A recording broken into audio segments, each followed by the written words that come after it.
Good morning.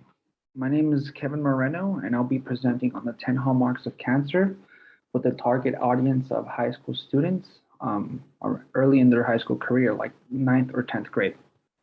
So hopefully by the end of this presentation, students will be able to have a sense of what cancer is, describe at least one hallmark of cancer, and most importantly is to motivate minority groups to get interested in cancer with the hope of increasing diversity within the STEM field.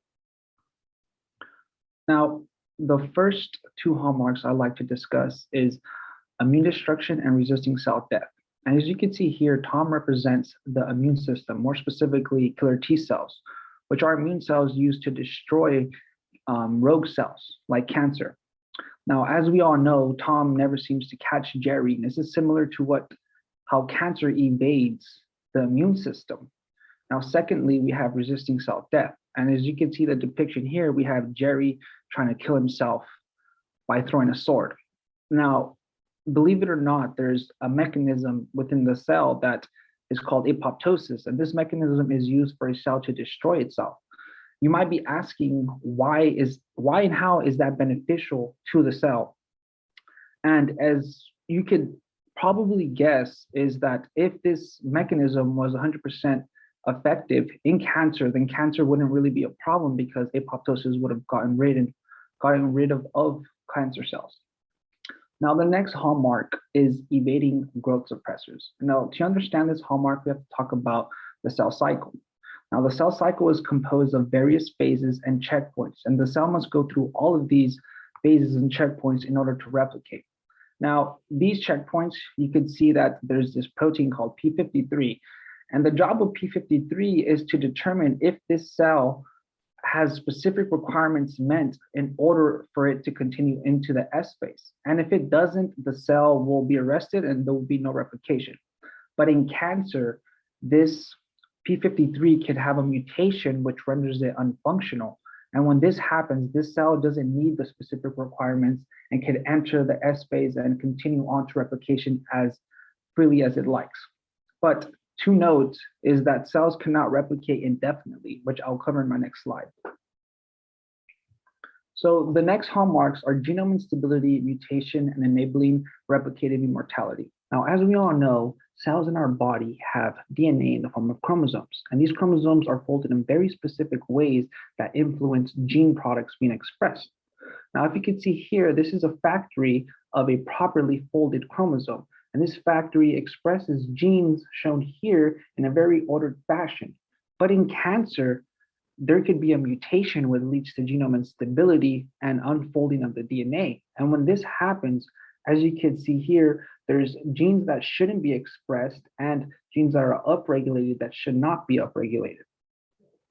Now, this could wreak havoc on the cell if genes are upregulated and are related to the progression of cancer.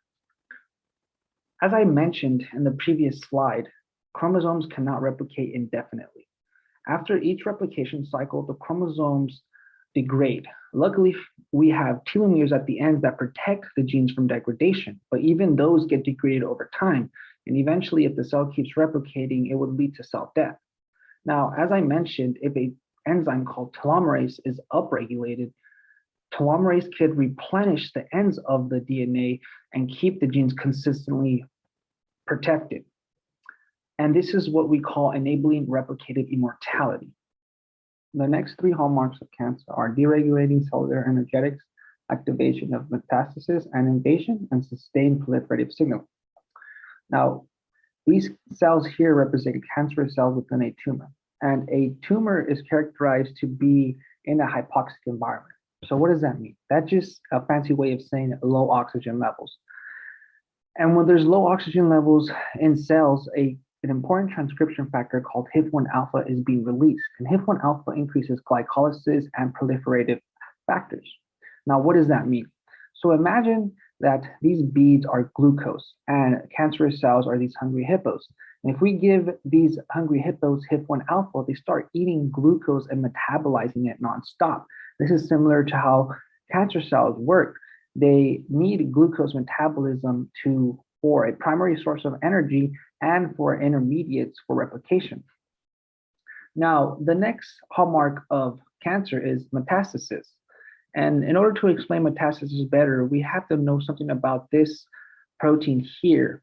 And this is a surface protein called E-cadherin. And what cells use this protein for is to grasp other cells. Just like we have hands and we could grasp a ball, this is how cells grasp each other.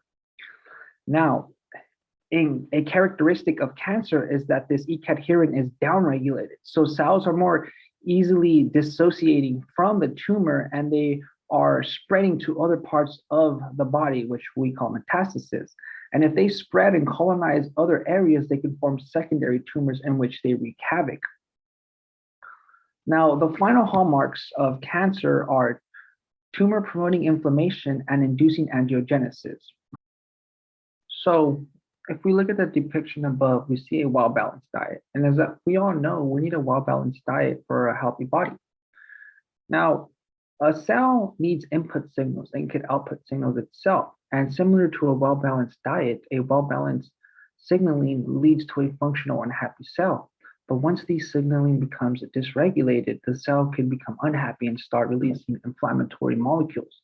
And some of these inflammatory molecules consist of cytokines, interleukins, and nuclear factors.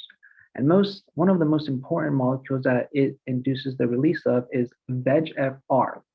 Now, VEGFR is important in angiogenesis. But what is angiogenesis? Angiogenesis is just a fancy way of saying the formation or creation of new blood vessels. And the endothelial cells are blood vessel cells. So this VEGF goes to the endothelial cell and it tells it to keep growing or to grow more. So as you can see, the endothelial cell starts growing and the tumor could release chemoattractants that attracts the endothelial cells to grow to the tumor. So eventually you have a blood vessel going to the tumor. And this is vital for the tumor to keep growing because it replenishes missing or limited resources and it recycles waste.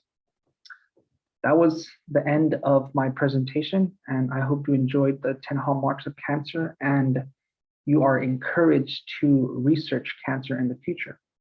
Thank you very much.